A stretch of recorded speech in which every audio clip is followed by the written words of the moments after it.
Interested in self-publishing but don't know where to start? Want to get your book onto Amazon? Want to hold your paperback book in your hands? Learn how on the Begin Self-Publishing podcast with your host, Tim Lewis.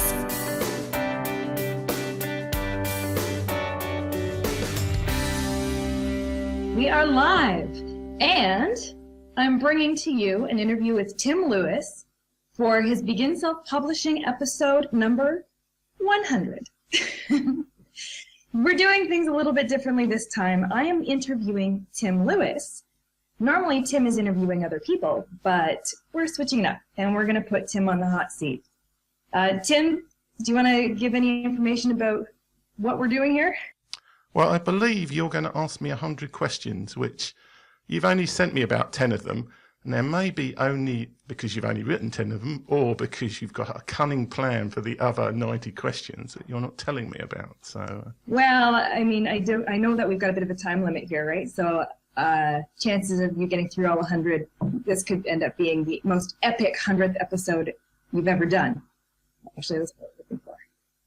All right, so we're gonna break this up. We're gonna do a couple sections. We're going to, right off the bat, we're gonna put you into a tough spot and have you answer a whole bunch of questions without thinking. They're going to be one-word answers, maybe 2 words, and you're just going to go for it. Okay, so I'm going to rapid fire a whole bunch of questions at you, and you need to answer them. Are you comfortable with that?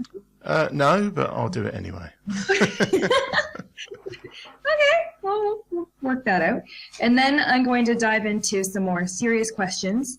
Hold the tissues close if we cry, it's all good. We've already got comments coming in. So Wesley says, lightning round, and Jen is on. Hey, Jen. Hi, This is Jen. going to be fun, isn't it? And then we're going to get into an advice round where I'm going to ask you some questions, and we're going to tap into that wealth of knowledge that you've gained over these 99 episodes that you've recorded. Okay. Do you need to sign a waiver? Probably, but again, I'll pass on that. So you're passing on the waiver, you're waiving your rights, we are live right now, and you're ready to go. Yes, is that right? Of course I'm okay, ready. So I feel like I've asked enough permission now, and I feel like it's time to just kind of put you on the hot seat. Stop being so Canadian and get on with it. Okay, here we go. Are you ready? I'm ready. All right.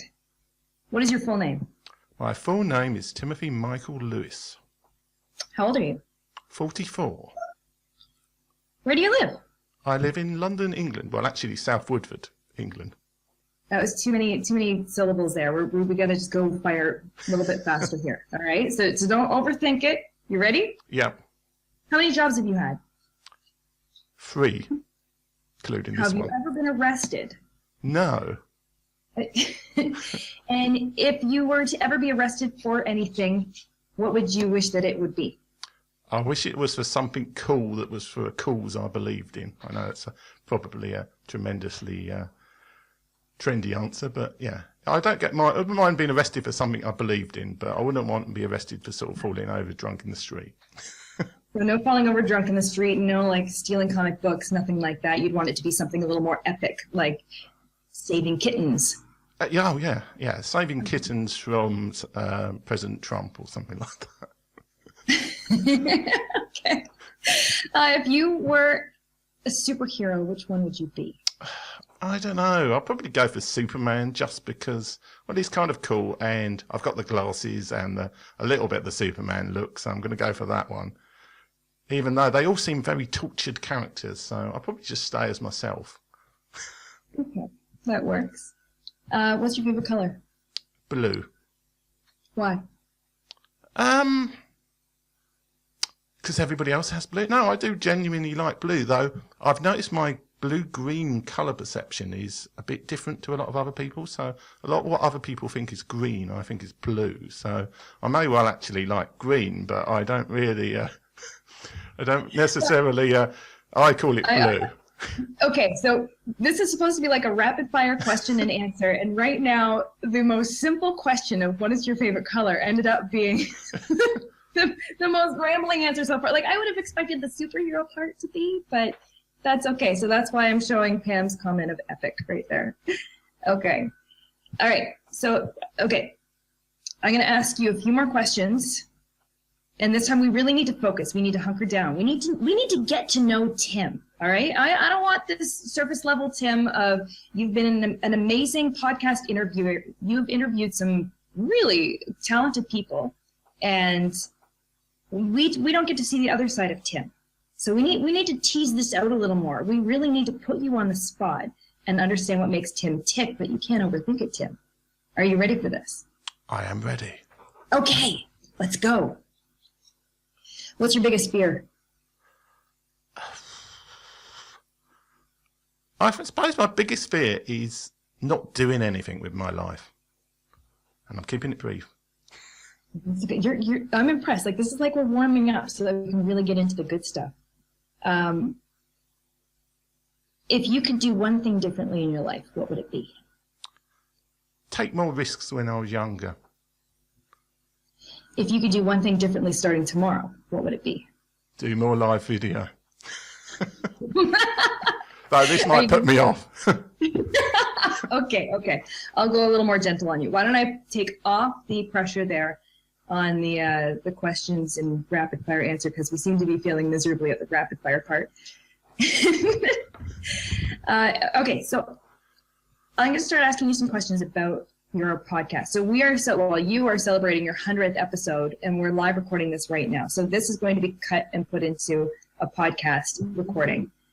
So I want to dive into that a little bit deeper. I want to get a better understanding of, out of doing 99 official episodes, this being your 100th, I want you to think back, and I want you to give us a little behind the scenes look, not a standard marketing answer, on how to, or, the stuff that people want to hear. I want to know from Tim Lewis, what is it about doing this many episodes that you've been passionate about? What have you loved? What has been the biggest challenge? What is difficult? What is amazing? I just want to get the behind the scenes look at your raw, open thoughts on getting this far with your podcast. And go. So you've gone from asking me quick-fire questions to asking me a massive compound question. Yeah. We got to keep Tim Lewis on his toes. One thing I would say, and I say this to people, is that my ideas of how a podcast was going to change my life were just totally and utterly wrong when I started it. You all kind of think that you're going to get like thousands of downloads and like massive success and things from the podcast itself. And actually, that hasn't happened. I mean, I get a reasonable, there's probably about 50 or so people who immediately download the show every week. So they would, I guess, be the subscribers. And that's obviously 50 people that didn't necessarily know me before, or maybe know me a little bit. But the thing that has amazed me is the connections you make with people from a podcast. So any original idea I had of creating like a self-publishing course, which if you've listened to some of the old episodes, I may have said, oh yeah, I'm going to create a course. Still haven't created it. After all this time. Still saying that up until recently. Yeah. And I may eventually do that. I don't know. But actually, it's just a fantastic medium for connecting with people and learning as well. My own personal sort of lessons from doing the interviews have been amazing. So it's worthwhile in that regard doing a podcast. And the thing is, I kind of thought I knew a fair amount about self-publishing when I started the podcast and marketing, but I know so much more now, enough to know that I don't really know as much as I thought I did in the first place. So let's talk about some of the challenges, because I know you and I have talked offline a little bit about the challenges of staying consistent and keeping up with it and keeping current, and where your heart is and what you've been enjoying, and then how sometimes that can change or waver. So do you want to talk a little bit about that for me? Well, I've always gone for basically the idea of podcasting as almost like the audio book. I mean, there are two kinds of podcasts in my view. There are, and I listen to both. There are those where it's just like almost a live show recorded, and there's all the ums and ahs, and there's kind of people go off on tangents and all the rest of it. I'm much more of the audiobook style, so I will edit out bits where the person maybe goes off on a tangent. So I'm going to have a great amount of fun in this show editing it, because I'm going all over the shop with the answers. And So it actually takes me a lot of work to do each show. It's probably like a day or a half, probably two, especially since I've started doing automated transcriptions. But I think they actually do help the show a lot in terms of getting people to the website. So I've forgotten what the original question was now. So I can edit this out in the actual show feed. That's all right. So I'm gonna like bring you back in, and I'm still trying to dive into the deep dive part of Tim, not the the podcaster Tim. I want to get a little bit further in. So I want to know, when it comes to podcasting, you've been talking a little bit about perhaps not continuing on with the same format that you've been doing, or with the same speed that you've been doing, or the same consistency. So dive into what that is, and then tell us a little bit more about why. Well, my plan from beyond episode 100, which I guess is this one, even though this is recorded slightly ahead of schedule because of somebody's addiction to fast internet and their lack of availability to it, about when I could actually schedule the interview with somebody. Thank you for accommodating that. Yeah, my plan is to go once every 2 weeks. I would say fortnightly, but I know nobody outside the UK knows what fortnightly means. So once every 2 weeks, I'll do a show. And I'm probably going to hire a guy to do the editing for me, because I do everything myself at the moment. And if I do 2 shows a month, then that's kind of affordable. If I'm doing 4 shows a month, and that will let me, keep going with the show. Because I did think about doing, there was a Pinterest expert called Cynthia Sanchez, and she basically just did episode 100, and she said, yeah, on this show, I'm just finishing the podcast completely. I thought about doing that because I'm always obsessed with numbers, but I thought, yeah, I actually enjoy doing the podcast. I want to keep doing it, but I'm spending all my time doing the podcast, and I'm not got enough time for all these other projects I want to do, like creating the course, etc. Even though I might never actually create the course. And I'll just leave this as a resource for self-publishers on itself. I think I need to be your accountability buddy. I think I need to hold you accountable to creating a course, even if it's just one video that someone pays you 99 cents on iTunes for.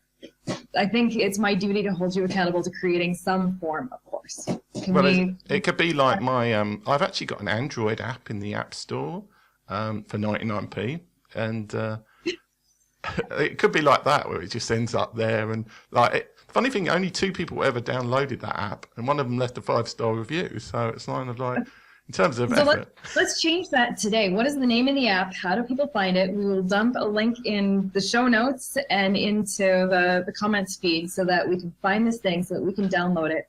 Well, it's Android only, and it's for actually, the UTM creator code. You're probably one of the few people who might actually know what this app does. This was a great problem with it. Wait, you just said the words UTM. That gets me really excited. Oh, yes.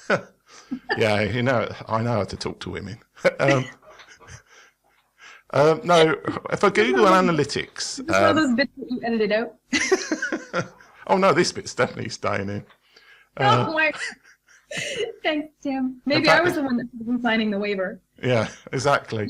No, for the uninitiated, Google Analytics is like a web software where you can see who connects to your site. It's distracting to record a live podcast right now when we have our friends in the background telling us that we're nerds, and the fact of the matter is they're right. So sorry. Well, anyway, app that we're all going to go download. I think the thing is, I renamed it, and I couldn't remember what I renamed it to, but I think it's called the Analytics URL Builder on the Google Play Store, and it's more or less a mobile version of the UTM Creator website, which is actually a lot worse when I actually created it. And at the first social media marketing world, I was actually trying to sell that app to people, and nobody knew what UTM codes were. It was kind of like, so that's after that I was going to do the Apple version of it, but I never got around to it. So it's been languishing there for a while. So, Lol, stick with us. Lol is just saying, I got a shout out, mission accomplished. I can go now. No, stick around. This is about to get good, better. It can get better from here. I just wanted to I just wanted to dive in a little bit deeper on what UTM codes are for those that are listening and have no clue what we're talking about, no clue what this is. Tim is actually a very brilliant man. He has many, many, many talents. Podcasting is only one part of him, but he's got a very brilliant technical mind hiding in behind all of that. UTM codes, basically, if you have a URL and you want to put tracking on the back end of it so that you can see that in your Google Analytics and find out where that traffic has been coming from, if it's coming from a Facebook ad or coming from a Twitter post, however you've set up your UTM, however you've set up those tracking parameters, UTM codes are just a little snippet of code appended to the end of your URL that allows you to get more visibility and tracking in the back end. So the fact that Tim was ahead of his time and building an app that makes it easier to generate these UTM codes, because if you make a small little mistake or use uppercase instead of lowercase or a dash instead of an underscore, it can split your reporting, and it makes life a little more difficult for people like me who live in that world and live and breathe off of that reporting. So people like Tim make life easier for people like me. So this is my first time hearing about the nature of this app, and I'm quite intrigued. So back over to Tim about your app. Yeah, so again, I've forgotten where the conversation. Are we talking about the app or whatever the original question was? Actually, I tried to show the app to Leslie in my first social media marketing world. He wasn't very impressed. So. Oh no! Yeah. So I blame everything on Leslie, really. At the end of the day, I'll probably edit that bit out as well in the actual final version. I'm pulling us around in tons of different directions, but bottom line is you've got many talents. You've actually developed an app from years ago that was way ahead of its time, and it's now buried and hidden. Only 2 people have downloaded it. We want to change that. Right now it's only for Android. We will drop a link into the comments and show notes after to make sure that people get the chance to download.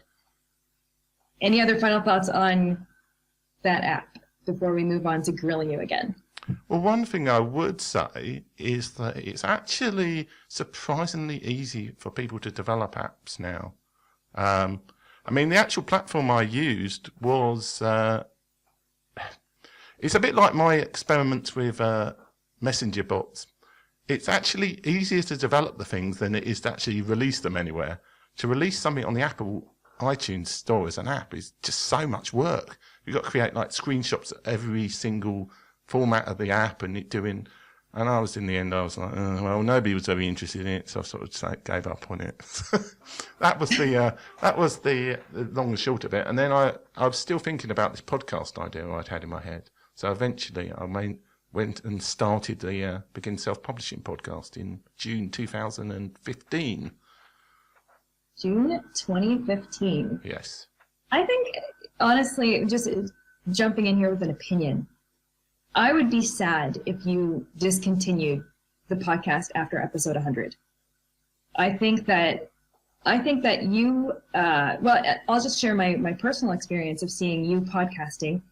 It's been inspiring to me. I've wanted to do podcasting. I've been sitting back and watching everybody else around me do it, and I've been wanting to, never diving in. But what it's done for me is knowing you and watching how you go about your scheduling, watching how you approach guests, watching how you onboard them onto the show, watching you structure it, watching just having that a little bit of a closer look at how you build it and how you run it has been really inspiring to me. And I've actually taken some of those tips and tricks and I've woven them into other parts of my business. So you've been an inspiration to me in ways that you don't even know. And it does center around your podcasting. So a part of me, it feels like a little part of me would die inside if you stopped podcasting.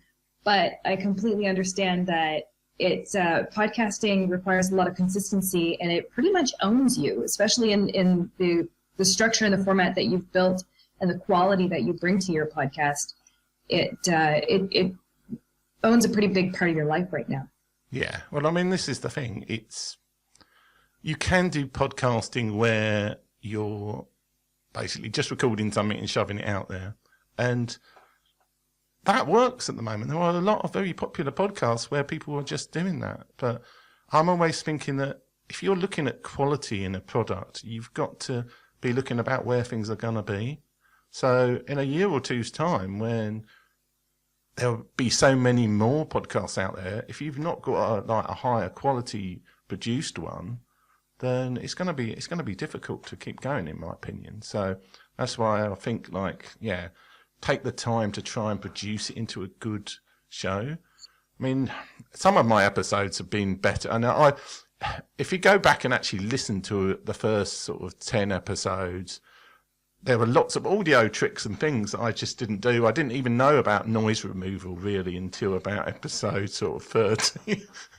But I was always, and also the first 10 episodes or so, it sounds like I'm talking accelerated because I literally took out every single gap of any significant length in it. And it's kind of like, I'm a bit loath to actually listen to those episodes again. I probably should do, because I maybe could remaster them in some way. But it was intended to be just about 20 episodes where I take people through like an audio course for self-publishing. But then I kind of started interviewing people, and I got addicted to interviewing people. So it's kind of turned more into a kind of self-publishing stroke marketing interview show. And I'm not sure the title of it really applies, but I'm going to keep going with the show. But it'll probably be once every 2 weeks, because it gives me a bit of time to do a few. I mean, I did a load of shows where I was interviewing ebook aggregators, and I really should have a follow-up show saying, this is my opinion on who the best one is. Because I interviewed like 5 of them, and I never ever did the follow-up show, just because I've not had enough time to actually prepare the show to do it. So it'd be nice to do some of those shows where I'm actually doing more stuff in depth. So that's the plan, anyway. That's the game plan. I like it. This segues nice into one of the next questions that I had for you. I wanted to talk about, out of your 100 episodes, the 99 episodes that you have done, I wanted to get a better sense of, can you name 2 or 3 of them that have absolutely stood out for you in your mind, either in a way that has changed a part of you, or in a way that has made an impact on your life, or in a way that makes you say, oh gosh, I'm never doing that ever again? Yes, I can. Mark Schaefer's one, actually. Mark Schaefer's interview jumps out on me. He actually totally hijacked the original topic, which was supposed to be about him getting the rights back to the Tower of Twitter. But he actually he's probably more passionate for self-publishing even than I am. I mean, he basically makes a case for, like, why on earth would anybody want to go with a traditional publisher anymore? And also the fact that he was promoting his book Known at the time. And that, I think there's a lot of truth in this idea that you've just got to keep plugging away at things until eventually something takes off. This is why I think a lot of Christian kind of business people do well, because they've already got the faith that eventually it's all going to work out and they'll be successful. Well, a lot of the rest of us are like, oh, well, is it really working? Are we really going to get there? So I think, Mark is inspiring. Even though he took me to going into this Content Marketing Academy live event in Scotland, which has costed me a lot of money, but hey ho. All right, so that's an example of one episode. Do you have other examples of that's actually a very inspiring episode. Do you have any examples of episodes that you found that were more challenging?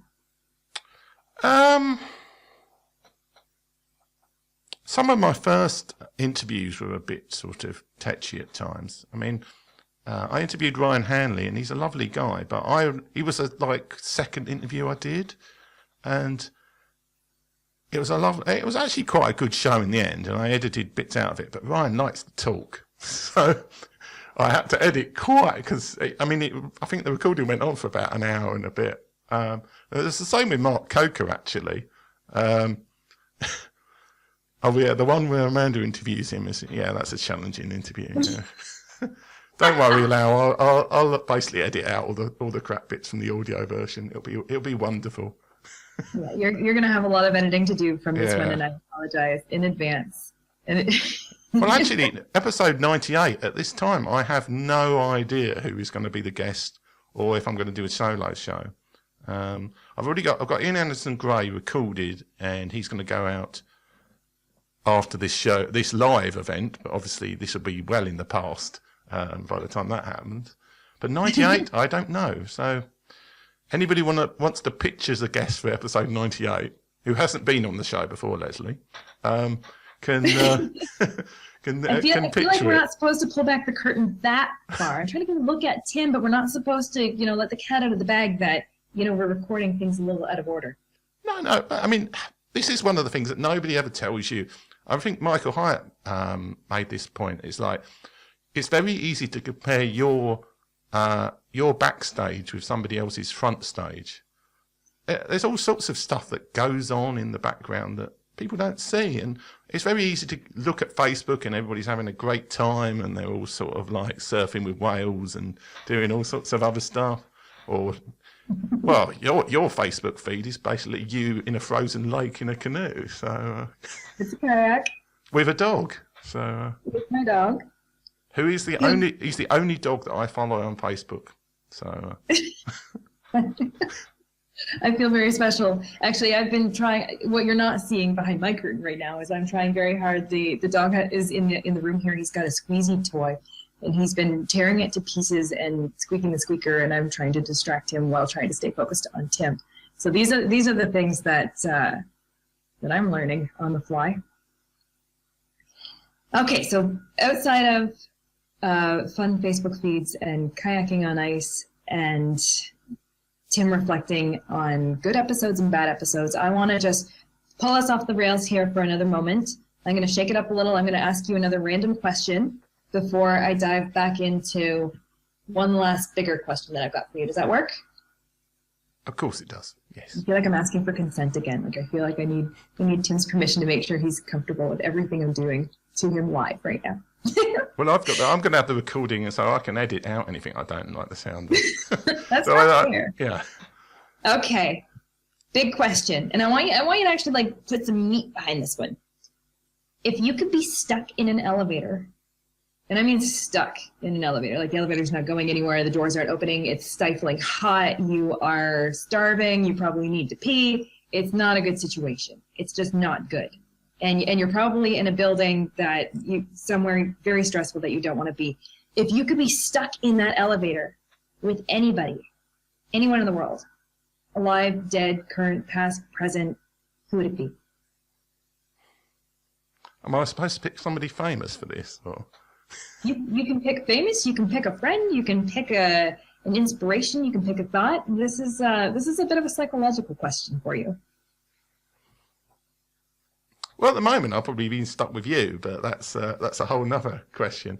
But I suppose I'm supposed to say somebody famous in the... Though I've actually seen you get tetchy, so I probably want to go for somebody who's a bit more balanced in a crisis situation. So. Oh, let's talk about that. What is that supposed to mean? So yeah, maybe I should find like the Dalai Lama or something. He'd be a good person to be stuck in the lift with, from just a sort of. Though I'd probably get annoyed with him praying in the lift.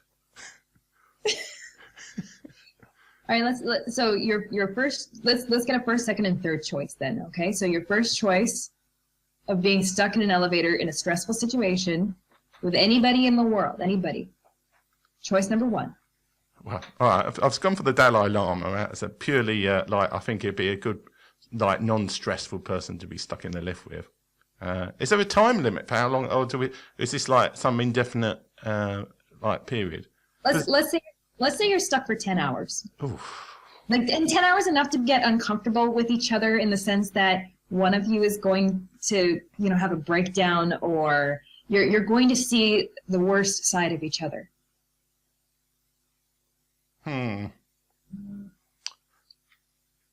Yeah, Dalai Lama, and then two of his other monks. I love Ali's comment. MacGyver. Well, they're very fictional characters. I've seen Doctor Who, and MacGyver would be great because he'd just work out some way out of the lift. So yeah, MacGyver would be a great one. But if we're going into the fictional realm, or Sherlock Holmes could work out some way of getting out of it. Then you start getting into all these weird. This is the trouble with all of these questions: is that You start saying, well, actually, there's no way out of the lift, so it's just about, like, who do you think you could put up with being stuck in a small space with for 10 hours? So, well, that eliminates me right out of the gate. No, this is good. It's interesting to get the insights of, I mean, I never even would have thought of the Dalai Lama, but it gives us a little bit of an insight into Tim and how your brain thinks and how we've got someone like Allie, I'm going to throw that back up. Allie is saying MacGyver. So in Allie's world, her go-to gut reaction is, how do I get out of here? Yeah. Whereas Tim's go-to gut reaction is, how do I become more enlightened? Yeah. So, I could become like Doctor Strange after that, sort of like 10 hours in the lift with the... we just go to some sort of weird sort of semi-reality place for meditation. Okay, and I'm going to pull us a little bit back. So we've gone, from one end of the scale to the other. Right now we're at the other end of the scale. I'm going to pull us back halfway before I pull us back all the way. So pulling us back halfway, we already learned about Tim. We already learned about your app that a lot of us don't know about. And again, we'll put some links in the notes for everybody to go and find that app, even if you just want to go poke around and take a look at it. You don't have to download it, but I think you should.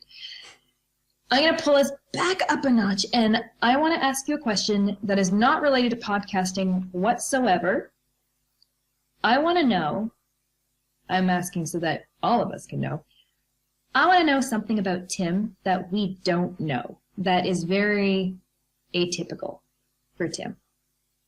What don't we know about you that you're about to share? Well, if I knew what you didn't know about me, then, oh, yeah, so I'm sure there's an answer. Remember, this is a PG podcast. Yeah. Well, no, I mean, this recording can be expletive because I can edit it out, but... Give me those notes before we started the show to keep it clean, Amanda. I appreciate that. It actually surprised me how easy it is not to... Lao's put, is he not wearing pants right now? I am wearing pants in the English sense. In the American sense? Who knows? Okay, so back onto the question. We've given you enough of a delay to think of something, but what is it about you that we don't know? What should we know about Tim that we don't know? Well, for some reason, and this is probably absolutely a crap story, but I'm going to say it anyway. I almost managed to lose a student election when I was the only candidate standing. How? Well, it was for... The irony is that I never actually took up the post that I stood for. The University of London, all the elections have reopened nominations. So you have the candidates and you have reopened nominations. And I gave such an awful speech saying that I wanted to be the postgraduate student officer, and then came and spilt my drink over a woman's speech that she was going to give in the next thing when I sat down.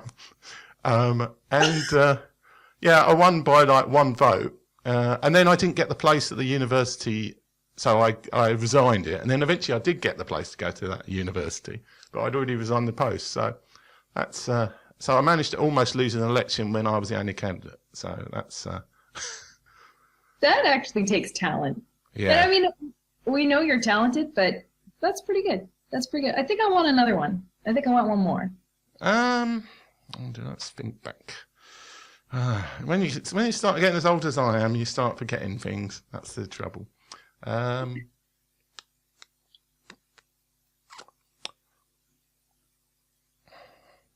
No, that's my whole life. I can't remember anything else.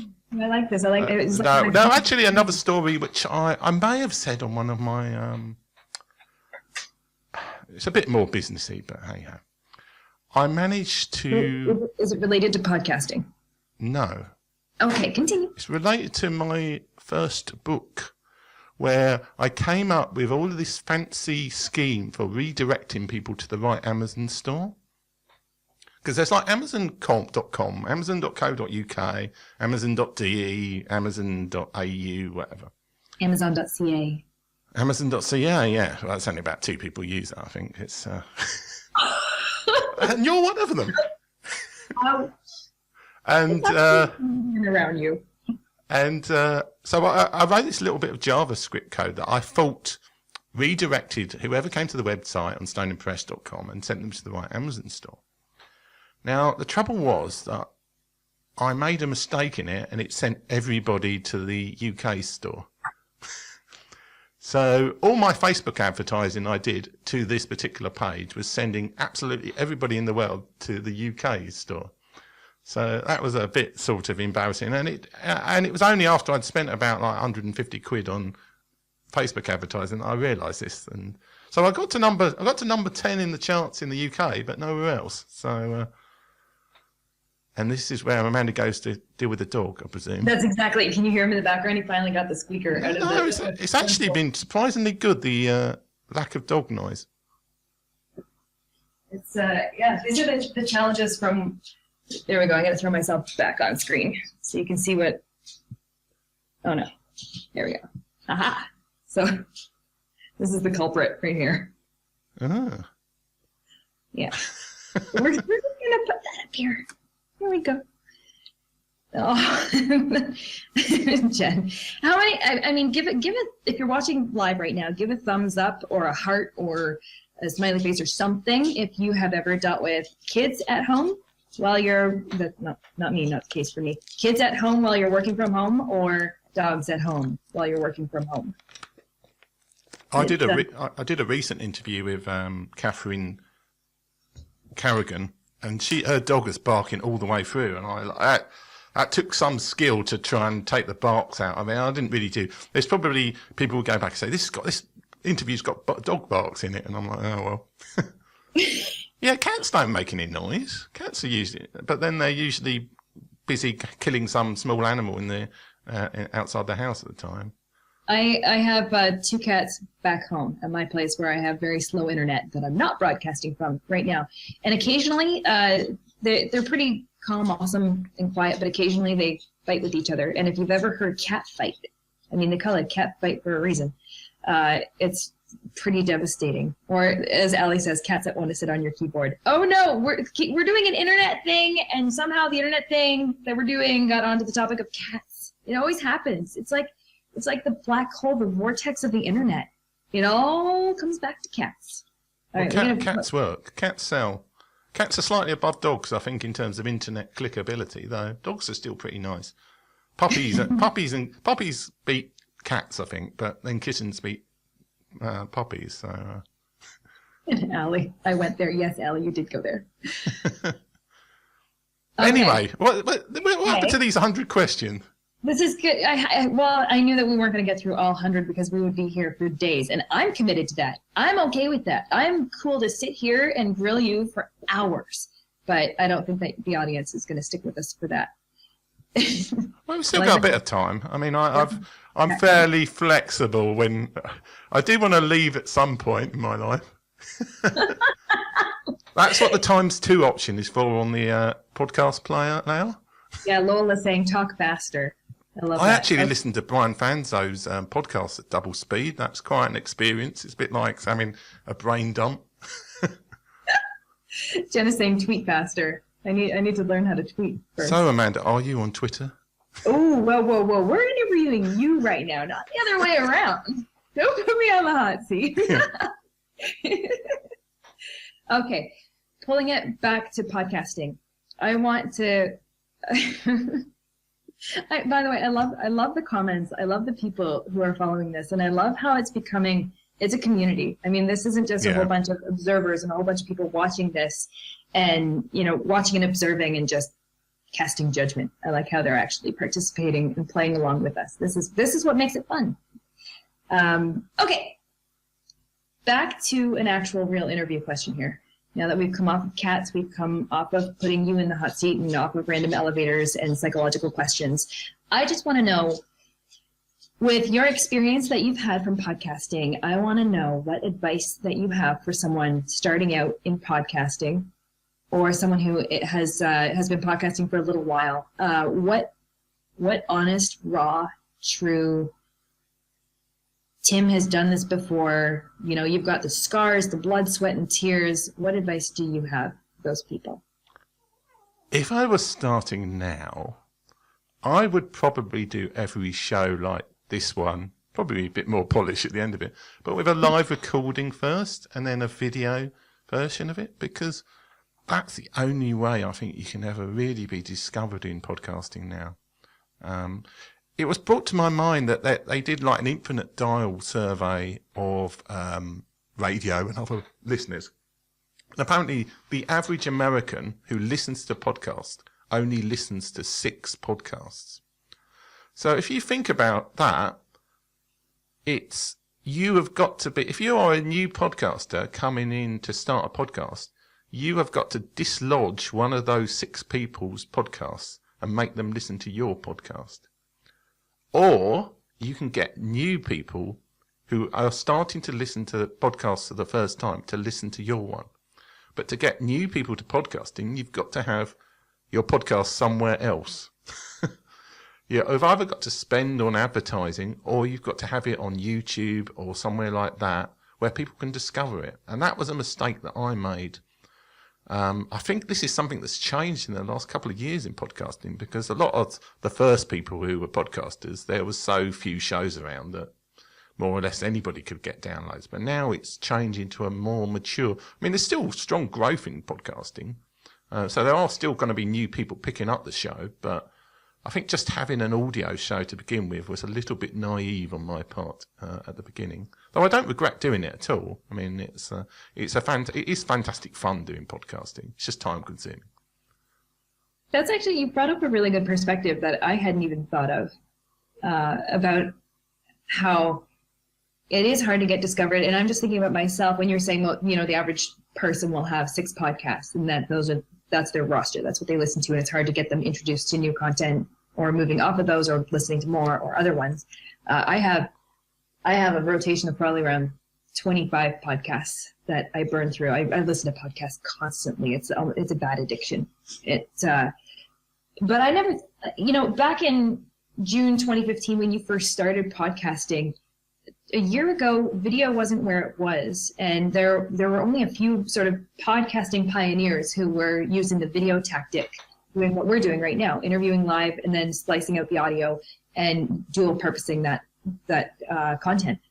There are only a few people that were doing that, and even for them, I don't even think it really took off. I think it's been more quite recently where this is starting to become a tactic that I think is almost becoming necessary in podcasting.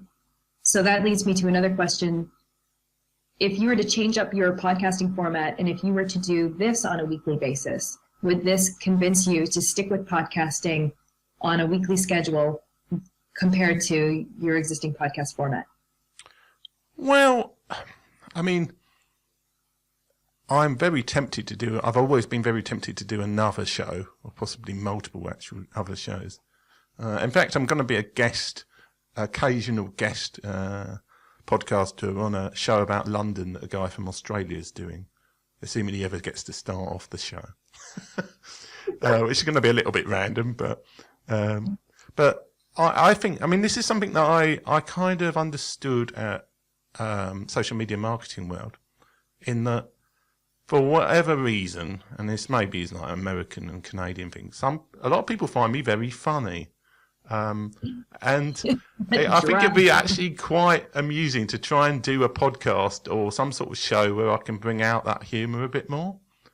So whether you can do a show on your own and be funny, it'd be a little bit self-referential. You would have to be some kind of live event where you could respond to questions. Or I could try and find a straight man or woman. So this is where its context comes in, because I don't know what Ali's saying is the understatement of the year. It could be, she could have typed that in 20 minutes ago for all I know. Where did all this hashtagging thing come from? These are all the relevant hashtags that everybody seems to be using nowadays. I mean, I quite like it as a fun thing, but it's like abuse of hashtags. Abuse of hashtags. So yeah. You need to put this in context for the people who are going to be listening to this, to the audio version after the fact, and not actually seeing these hashtags that we're putting up on screen. Yes, well, for the audio, and this is something that I've criticised other people for doing, and I'm clearly making the same mistake. What happens, and I hate in other podcasters doing it, is where you've got a video stream and you put the audio out there and then you don't describe what's actually appearing. We're getting lots of hashtag inappropriate comments, let's say, on the feed. Can you describe the current one on screen for us, please? That some people think you're funny. Yeah, some people do think I'm funny. I know it's bizarre as it may seem, but...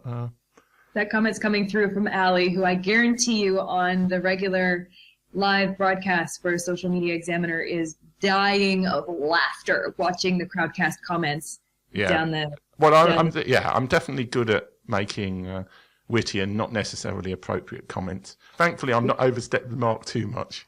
That often can happen at some point. I'll say something and they think, oh yeah, maybe that was a bit too yeah, I do wonder.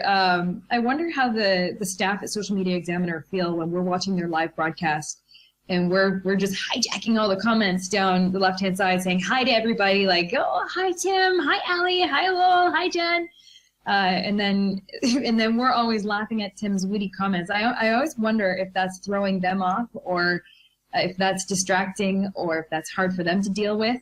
Or, I always wonder what's going through their minds when they're broadcasting live and seeing comments. Well, it's better than not seeing anything, really. That's always the case. Yeah, whenever Jen's on any broadcast, I always try and make her laugh in the comments, which is a bit unfair, really. Okay, so let me just check. I think I've exhausted all of my put you on the spot questions. I was asking you about advice that you would give to other podcasters. I just want to touch on that one more time before we start to migrate off, because you gave some really good advice that even I hadn't even thought of that perspective about how it is hard to be discovered when you're starting podcasting, if you're doing an audio-only podcast and not leveraging other channels to make you more discoverable. And then from your experience in other realms of podcasting, what advice would you have for someone starting out? Well, I'm trying to think of all the things. I think learning the audio software or finding somebody who actually can teach you.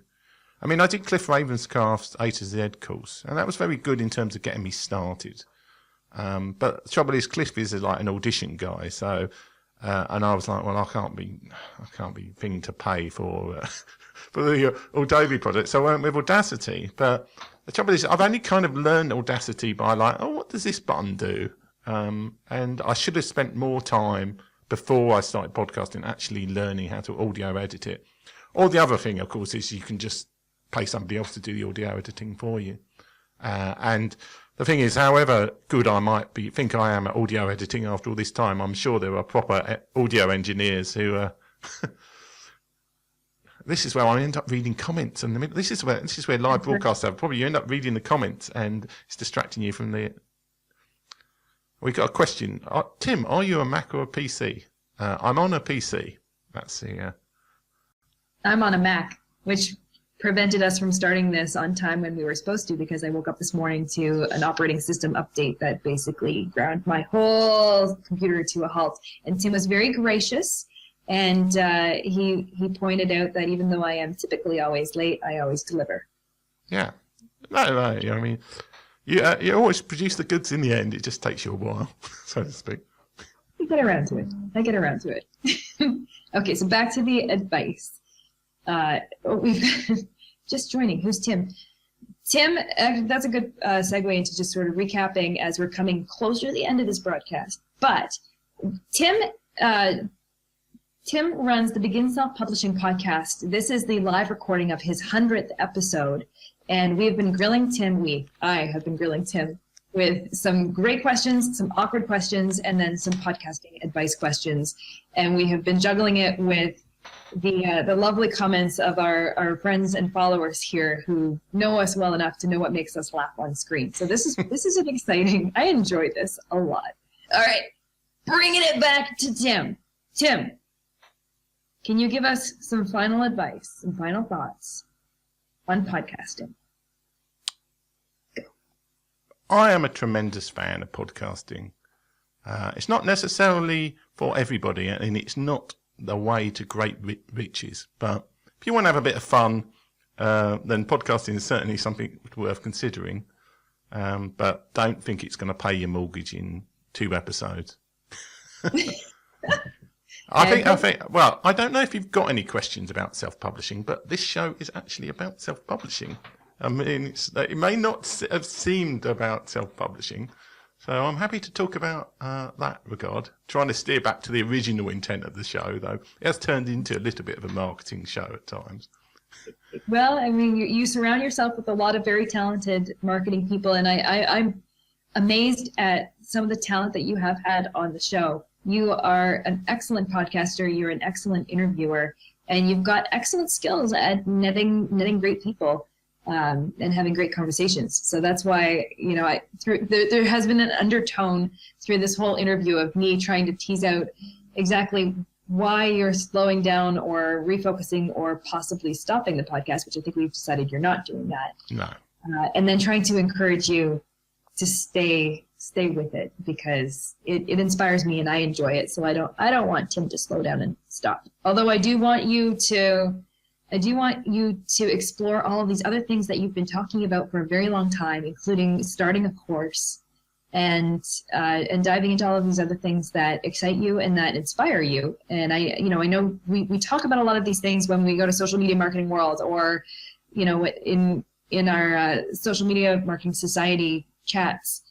And I definitely want to see you continue to run with it, but I also want to see more from Tim. And we did have, let me see if I can find that comment. Blah, blah, blah, blah, blah. Somebody was saying something about they're excited to see what Tim has coming next. I can't find it. I think it was Lau. I think it was on the... Yeah. So sorry, this did start with a question. I think you were asking me what I've got planned next, and the answer is I'm not entirely sure, but I've got a few potential things that I could talk about, prevaricate about. There is the course. Whether that will actually happen or not, who knows? Got an accountability buddy now. It's going to happen. I'm going to make you stick to it. It'd be like me you nominated me as your Facebook Live accountability buddy, and that lasted about 10 minutes. Mainly because of the time difference meant it was I wasn't sure whether you were going live the next day or not, and I just totally I got totally confused. But anyway, what have I got? I've got a few ideas. I had this great idea that I'll try and write a book about messenger bots.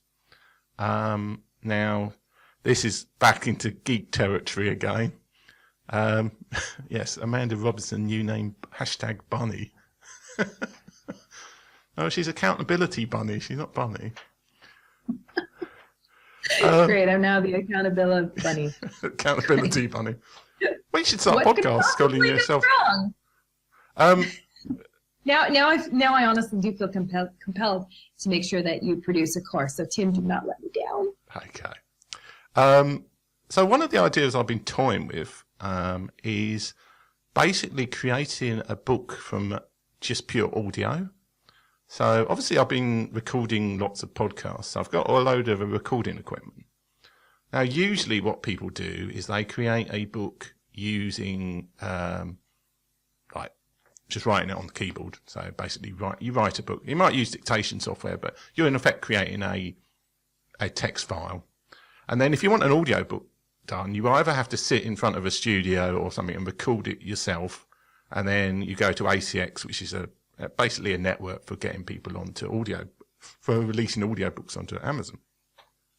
But what I'm toying with the idea is just recording basically a couple of hours of me prevaricating about a topic, editing it down to the same sort of level I would, well, more than the level I would for podcasts, because audiobooks are quite a lot more work than what most podcasters do. And then transcribing that. And then in effect, I've started with the audiobook, release that as an audiobook, and then release the transcription as, and as far as I know, I don't think anybody's really done this before. So I think it'd be an interesting kind of like, spend a few weeks recording a couple of hours of audio for maybe a book about messenger bots, or just me trying to set the world to rights. And doing. I think that you can kill two birds with one stone here. I think that you can, because I'm supposed to hold you accountable, so I'm trying to find ways right now to hold you accountable. You can do a course, record your journey, document your journey the whole way, and turn that into a course on how you got from A to B to C, on publishing a book based on all of your recordings versus going the more traditional way. Yeah. And don't fail. Don't fail. Failure is. I've got a failure is not an option mug, but I haven't got it up here at the moment. So I would show you my failure is not an option mug, but I haven't got one. So I'm going very plain today. That This is. is one of those situations where I should be writing something in chalk across Has it got here. some sort of like glamour light on the top of it or something? Like it looks like it's a lit. I don't have my diva light with me. Oh, diva light. That's what it's called. I don't have my diva light. No, it's just got a little blue strip. Now, one of the reasons why I asked Amanda to be the host of the episode number 100 is that she is the only person that I've accidentally invited onto the podcast. Can we talk about that for a second? Well, the trouble was I often often use like Facebook Messenger for my stalking slope, getting to know potential Sorry, guests. did you say stalking? And there's a woman in the US who I've been trying to get on. Well, she's a Scottish woman who's written the only book about Goodreads, which is like a sort of nerdy sort of social media site. And she occasionally sent me like messenger things saying, "Oh yeah, we'll have to arrange a time." So it must have been that you sent me a message almost immediately after she'd messaged me. And I replied with a link to booking the podcast show and sent it to you instead of her. So that's how you got invited onto the show accidentally. I followed the link and I booked a time, and then he had to politely actually. Did you actually book a time? I didn't think you did. I booked a time because I think I've had this situation before where a lot of networking is happening in Facebook groups right now, where you're mutual friends with people, you get invited into a Facebook group, and you start networking with like minds and some creative people in these groups, and then occasionally people will reach out to you and say, "Hey, I actually want to have a conversation with you. You're interesting," or there's more. I think. Lowell says Amanda got dumped. Ouch. That would actually be a first. No, I'm kidding. Well, we're into bragging now, are we? Yeah. But getting back into, how I'm doing a lot of networking, which is quite amazing, is meeting these people and actually getting invites on their calendar just to say, here, book a time. Let's actually have a Google Hangout or a face-to-face chat or a Skype and just talk more about what you do and what I do, and just actually get a face-to-face meeting, because we're interesting people, and it's amazing how interesting people are kind of being able to orbit close to each other and get to know more. And I've actually met some amazing people that way. So in the back of my mind, I think when I got the calendar invite from you, I thought it was just more of Tim just wants to talk. Okay. I don't know why, but sure, I'll book a time. And then you had to politely decline. Oops. You had to politely dump me. I got digitally dumped by Tim. That's my claim to fame right now. Well, you got the plus number 100 interview role job, so it's like that was number one. This is my consolation prize. This is you got dumped, but I didn't mean to dump you. I'm sorry. It just it's not you, it's me. It was me. So now rejected. And then we got Jen. Ouch. Digital dump. Yes, I got digitally dumped by Tim Lewis. I should write a book. Well, are you going to write a book? I think everybody should write a book. So it's actually it is easier for people to write and self-publish a book than it's ever been. So I think that I will write a book. This is where the accountability comes in. I shouldn't even be saying this, but if you create a course based on your journey of taking your digital recordings and turning them into a book, I will take your course and I will follow it step by step, and I will produce a book based on Tim's teachings. Mm. So that's a hostage to fortune, but maybe if we get to episode 200, you can come back and we can both say, okay. The course is still going, but it's like, but we've got a whole load of new extra accountability listeners now, so Jen's comment, who's the bunny now? I love these guys. This is great. Okay, I think we're getting to the point where I've exhausted. I do have like a billion questions I could ask you. We have exhausted the quality questions, and we've held the audience's attention for a good long chat here. We've gotten we've kept it PG, thankfully. Yeah. I take pride in the fact that I've managed to keep it PG. And do you have any? And Lola saying we ruined this live cast. No, it would be nothing without Lol. Yeah. Absolutely nothing. Well, I'm sure the hour and 4 minutes of recording I can interview down to. I can edit it down to a 20-minute episode. Keep all the good bits. Yeah. All right. Do we have any final thoughts? Any closing thoughts for your 100th episode? It's been a really good experience doing 100 episodes. There have been some weeks where some of the listeners may have noticed the odd phone-it-in show where I've done a short solo show, but even them, most of the time, they've been really fun to do, and I've usually managed to find some value that I can provide every week, even with the ones where I've been ill or a guest has dropped out at the last minute. And fairly every single guest has been great, and I wouldn't necessarily want to go and sort of say some of them are better than others, even though I did. And you've done a fantastic job as an interviewer. You should consider podcasting or being a video superstar. Obviously, you've got your slight internet speed problem, so maybe you just need to find some sort of live streaming thing where you can have like a little automated figure that you sing, so you can just have the audio. I like that. No, no, I don't like that. Lowell says next episode Tim interviews Amanda Robinson. Well, there's episode 98, but that would be even more weird and meta, that I interview you before you interview me. I don't think I like this idea. I don't know if I'm cool with this. I mean, I feel much better being in the driver's seat. And to give you a glimpse at the back end of what we're doing and how we're doing this interview, so we're using BeLive.tv for this interview to push it to Facebook Live. And this gives us some controls, gives us some lovely things to do. We can show our name badges. I hate the orange. I wish it was pink. And then I can read the comments. I can change the screen configuration. But you'll notice that I can do these things. So I've got a little more control on my end. So do you feel like you're a control freak then? You want to be in control of things? I don't think I feel like it. I think it's pretty apparent. So the idea of Tim interviewing me and Tim holding all of the questions and Tim putting me on the spot and Tim driving the ship in the back end with the show.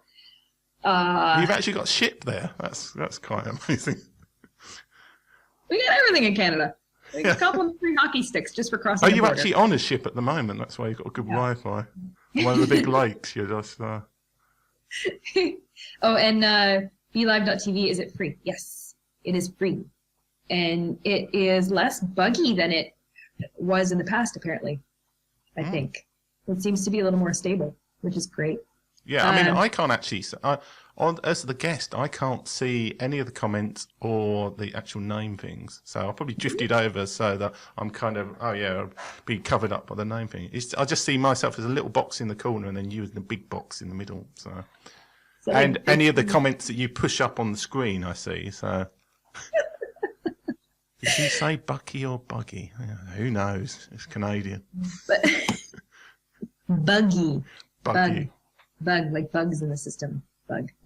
Okay, I think this could start getting a little out of control from here on in. Yeah, I think we need to come up with some sort of like, they say about stories are beginning, middle, and end. We need the end bit of the story somehow. So what I would normally do at the end of the show is say, how can people find out more about you? But given that you're interviewing me, I suppose you could say the same to me, but then everybody should probably know that already. So. But they don't. Au contraire, my friend. We are broadcasting live to an audience that you may not have had exposure to before, and likewise for me. So in this case, this is a great opportunity for you to actually drive attention to those 100 episodes that will be released. The 100 episodes. The 96th episode so far. What is your podcast? What is the name of it? Where can we find you? And what do people need to know about you? Well, my podcast is the Begin Self-Publishing Podcast, which you're actually viewing the only ever live episode of so far. And you can find that on iTunes, Stitcher Radio. You can even go onto my beginselfpublishing.com website and click the subscribe on Android button if you've got some other weird podcasting app on an Android that isn't Stitcher Radio. And it's also on YouTube, actually, but the YouTube video is just a big static image and then the audio. So I don't know if I'll do this one. I might try and grab the video from this, even though it'll be interesting. So, yeah. And I'm also the author of 5 books that are available on Amazon. I did not even know that. I knew you were an author of. Well, that's how I wasn't going to do a self-publishing podcast without ever self-publishing books, was I? Some people teach, some people do, right? Yeah. Well, it's the nasty comment, those who can't teach. So, but no, I've got there's 3. If you search for Timothy Michael Lewis on Amazon, you can find my 3 time travel novellas, which is the Time Shock series. The first book of which has probably the most terrible reviews you'll ever see on Amazon for a book, but that's a whole other matter. And there's also 2 fantasy novels I've written about magpies, which are probably the only fantasy novels about magpies, which is probably why they don't sell, because people don't generally like magpies. It's kind of more comedy fantasy than actual proper fantasy, and they're fairly short. And I will be releasing the 3rd book in that series at some point in the summer. And that will be the end, probably, of all my fiction book writing. I'll get onto the exciting world of non-fiction after that.